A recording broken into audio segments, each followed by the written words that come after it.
Hello students, this video is for class 7 physics. In this video I am going to continue with the chapter that I have started with you people, that is the heat. So let's just continue with our chapter. So we will start with the topic of effects of heat. That means, what are the effects of the heat? When the heat is given to any body, what are the effects? First effect is the change in temperature of that body.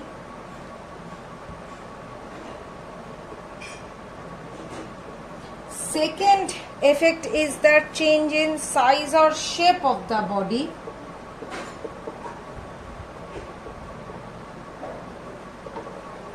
Third effect is that change in state of the body.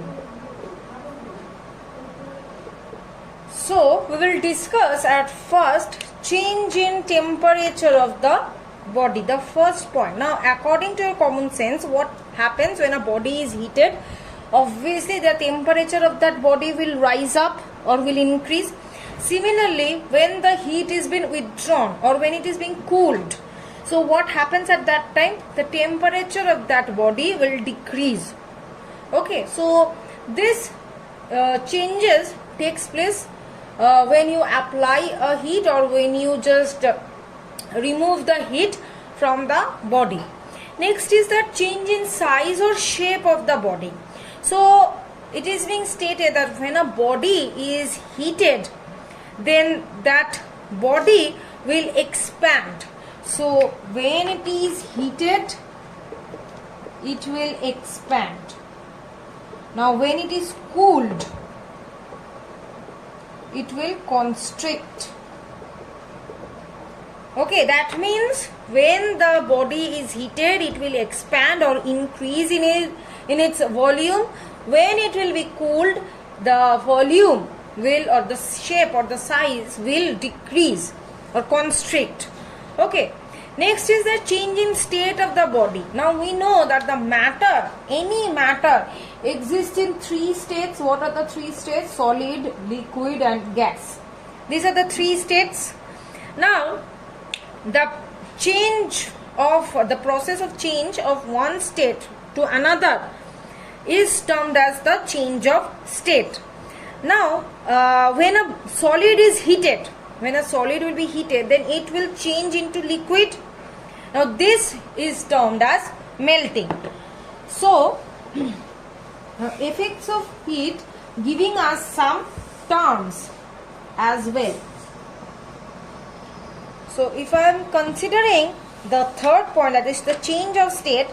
So when any solid is being heated, then they will turn or they will convert it to liquid. Clear?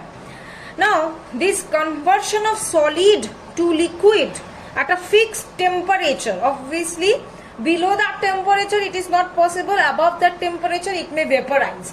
So at a fixed temperature, when a solid is converted to liquid by the application of heat, then this process is termed as melting.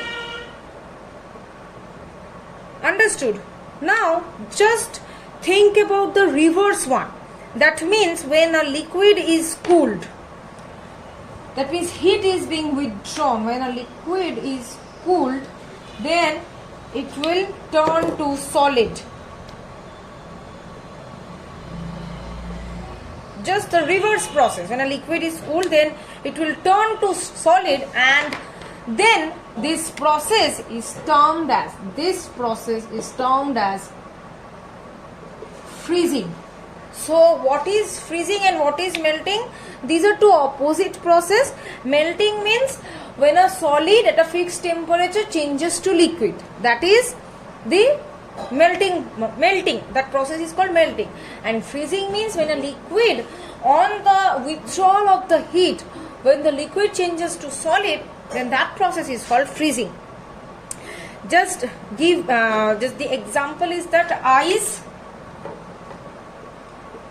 when heated, it changes to water. Okay, now when the water will be frozen, it will produce the ice.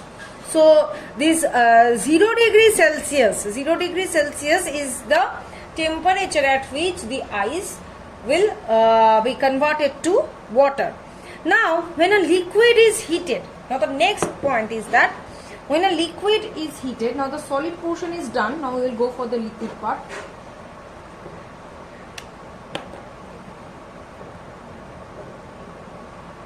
When a liquid is heated, it changes to vapor or gas.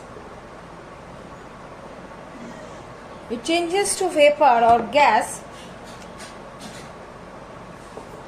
due to the application of the heat.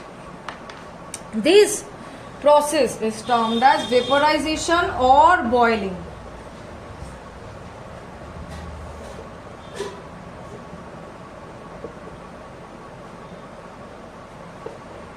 Okay, so the process by which the liquid changes to its vapor on heating, that is termed as the vaporization or boiling.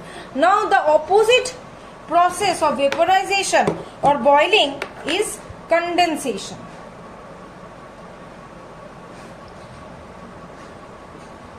Here what happens, the vapor on cooling changes to liquid.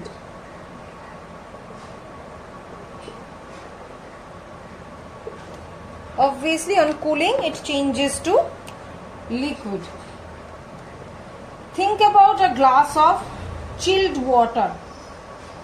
You are keeping this glass of chilled water on the table. Now after some times what we will see, that the glass is filled up with water droplets.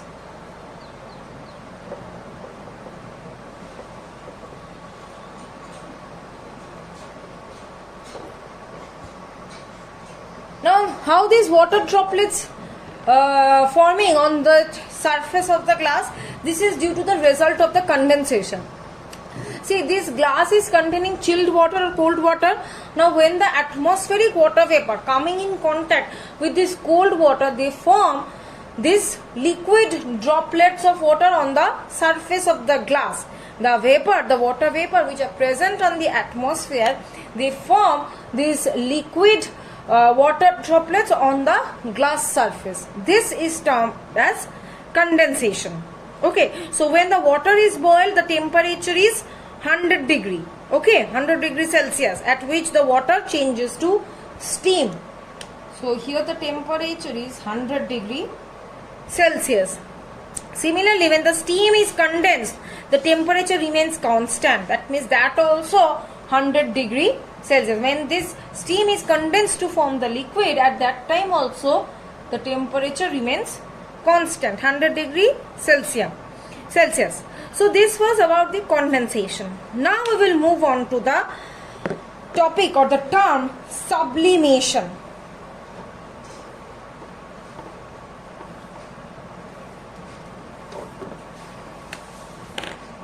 What is this sublimation?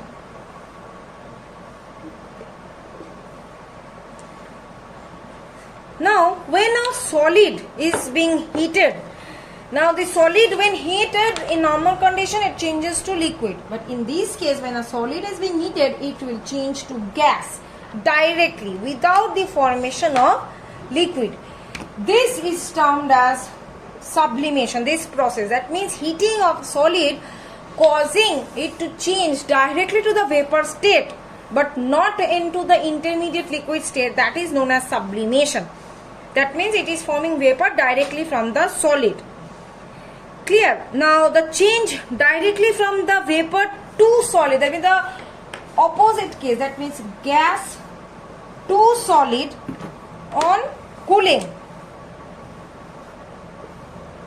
This change is termed as deposition. That means the reverse process of sublimation. Understood? Sublimation means solid to gas directly, and deposition means from gas to solid on cooling directly. That is the deposition. Clear? So till this much I am keeping this video.